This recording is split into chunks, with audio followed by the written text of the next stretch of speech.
The stealth action genre has had three major stalwarts over the years, those being Metal Gear Solid, Splinter Cell, and today's subject, Syphon Filter. Unrelated note, all three of those games have been dormant for a long damn time. Sure, Metal Gear was active a few years back with that awful Survive game, but the main stealth-focused series hasn't been revisited since 2015's Metal Gear Solid 5: The Phantom Pain.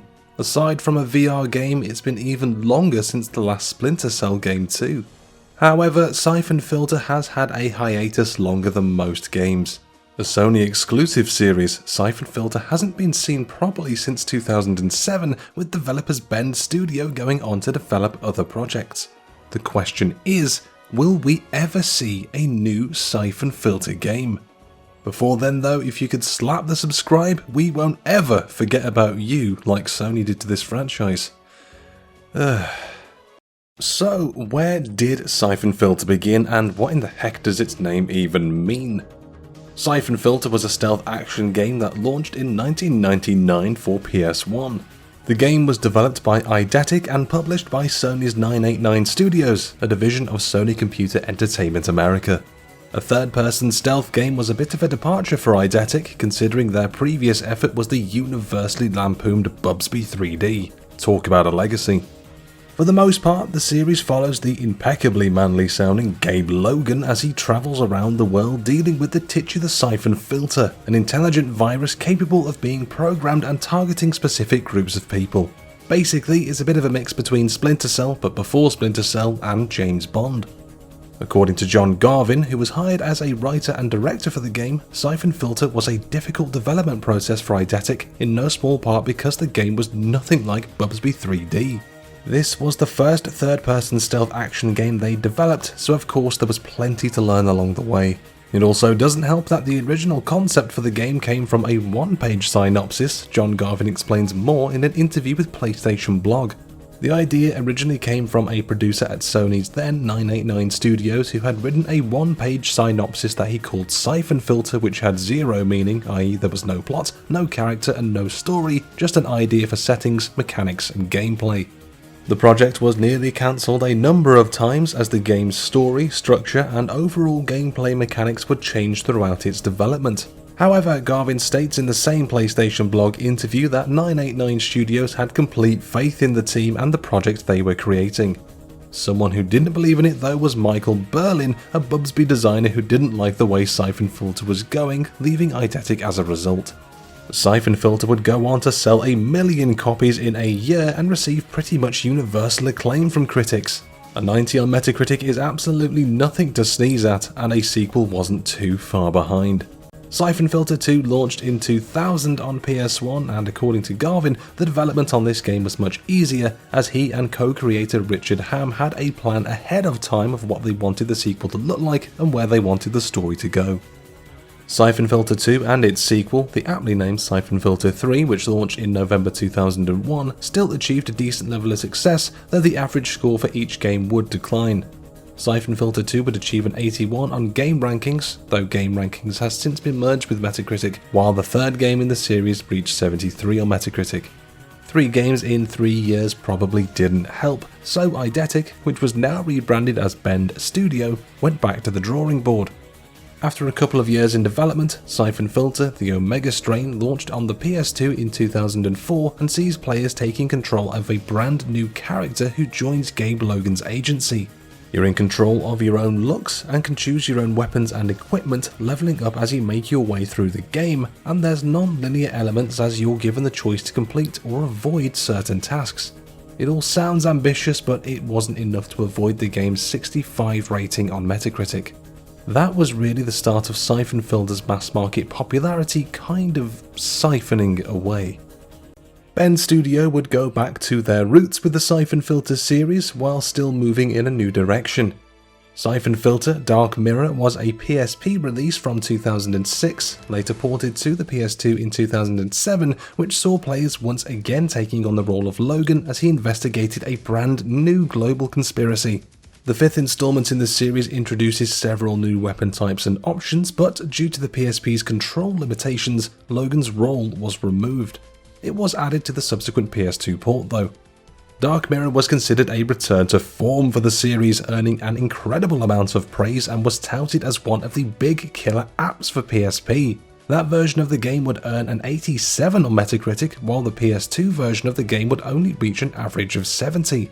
What worked on the PSP didn't quite translate as well on the full screen, and that showed in the game's review scores, with critics citing the dated gameplay and the lack of the PSP version's multiplayer mode. The last Syphon Filter game would prove to be Logan's Shadow, another PSP game that launched in 2007 before being ported to the PS2 in 2010. It's not like the PS3 would have been out for a few years at that point or anything. Aside from the animal sports games and movie tie-ins, Syphon Filter Logan's Shadow would form part of the last era of PS2 games ever released. Logan's Shadow reviewed almost as well as Dark Mirror did, earning a respectable 85 on Metacritic, so it is strange for that to be the last game ever made, especially when you consider that the game concludes on a bit of a cliffhanger. Gabe's fate is left kind of uncertain, so to see these narrative threads left dangling has to be frustrating for a lot of core Syphon Filter fans. It has also been suggested by former Bend Studio artist Athy Moravec though that the whole series didn't achieve a lot of sales. Athy also states that John Garvin ended the Syphon Filter series so he didn't have to make another one. John Garvin got burned out on Syphon Filter. He wanted to make something different. People seem to like to ignore that Gabe Logan died at the end of Logan's Shadow. Garvin literally killed off the main character so he wouldn't have to make any more SF games. Plus, despite all the praise, they didn't sell. Very low sales all round.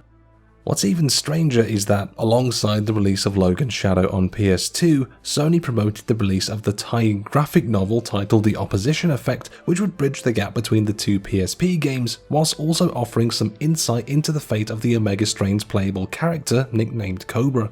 However, the full release never saw the light of day, and the series has been dead in the water ever since. So, a new Syphon Filter game? Yes, no, maybe, I don't know. Can you repeat the question? You're not the boss of me, nah, well, let's address the elephant in the room and say that we might have already had a new Syphon Filter release in the form of Days Gone. A series of Easter eggs, references and collectibles in that game point to the events taking place either in the world of Syphon Filter or in an alternate version where Gabe ultimately failed to save the world, leading to the Freaker outbreak. If we're considering Days Gone as a follow-on from Syphon Filter, it's hard to imagine how a new, pure Syphon Filter game would look in that world. Days Gone's lead designer Ron Allen confirmed in an interview with Screen Rant that there was an intentional crossover between Days Gone and Syphon Filter, stating that, I guess I could talk a little bit about that. You know that obviously Syphon's really close to our studio's heart. We were the original developers and we carried it all the way through until the end on the PSP. And obviously we're big fans of the Syphon Filter franchise in general, with the taser and things like that. I don't want to go too far into all of that, but yes, there was a little bit of crossover with Syphon Filter. What happened in all of that stuff is still to be determined. As for Bend Studio post Syphon Filter, they went on to work on Resistance Retribution for the PSP and 2 Uncharted games for the PS Vita. Between 2012 and 2019, Bend worked on Days Gone, which launched to some mixed opinions. Either people seemed to love it or thought it wasn't all that, with very little in the way of middle ground. We liked it, by the way. Great fun, even if Deacon St. John is a name that seems like it was randomly generated by an alien AI.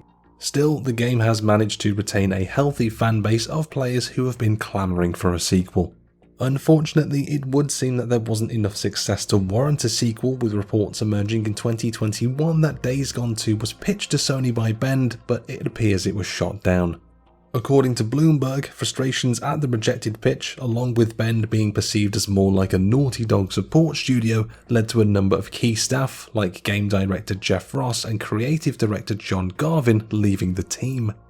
Regarding any future projects for the company, it was confirmed recently via PlayStation Studios head Herman Holst in an interview with PlayStation Blog, which is like the writer of this video Ash being interviewed by Jimmy about the next article he's working on, that Bend Studio are working on something totally new.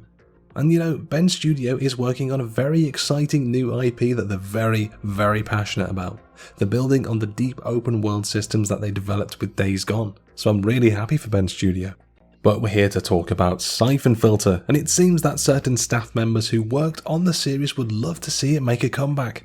John Garvin took to Twitter to show off a magazine article about PlayStation games the mag would love to see make a comeback, leading to speculation of a new Syphon Filter game. Ben Studios studio director Chris Reese also said, "You never know," when asked about a new Syphon Filter game.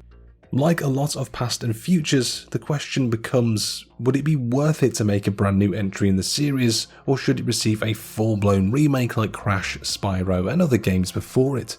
Due to Syphon Filter only existing on older consoles, the potential is there for a truly transformative remake package that can still honour the story, character and gameplay themes of the original.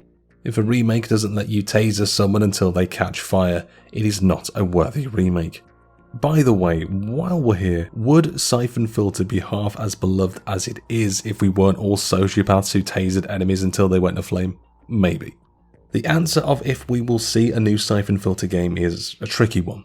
Clearly Ben Studio would love to do it, but they're deep into their open world games at the moment with Days Gone in 2019 and now a brand new IP.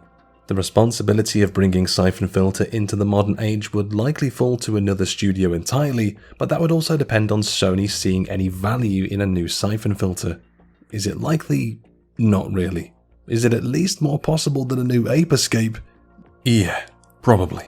And there you have it, there is our video on the past and future of Syphon Filter.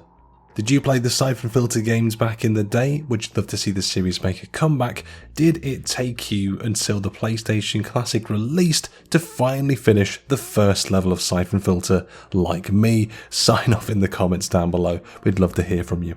If you've enjoyed the video, please hit the like button, subscribe to the channel, hit that notification bell so you don't miss any future videos. All three completely free to do and helps our channel grow and overcome that pesky algorithm. If we could take a taser to its nards and set it on fire, we certainly would. Please also consider checking out all the social media on screen now, the Twitter page, the Facebook page, and of course the website, vultures.com. And between all of that, if you've enjoyed it, hopefully we'll see you in the next one. But until then, caw.